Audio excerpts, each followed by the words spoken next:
ம், கொஞ்சம் தள்ளுங்க. இப்படிதான் ஆபீஸ்ல இருந்து லேட்டா வருவீங்களா? இன்னைக்கு உங்க பையன் என்ன பண்ணான்னு தெரியுமா? வீட்டுக்குள்ள கிரிக்கெட் விளையாடி டிவியை உடைச்சு வச்சிருக்கான்.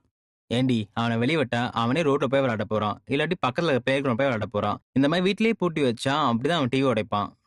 சரி உடைச்சானா என்ன, புதுசு வாங்கிக்கலாம். ம், நல்ல அப்பா. இப்படியே அவனுக்கு சப்போர்ட் பண்ணுங்க.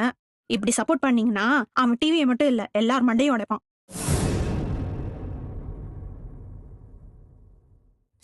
ஏண்டி அறிவு இருக்கா? ஆபீஸ்ல ஒரு முக்கியமான சர்வே ஃபைல், அதை போய் இப்படி கிளிக்கிற?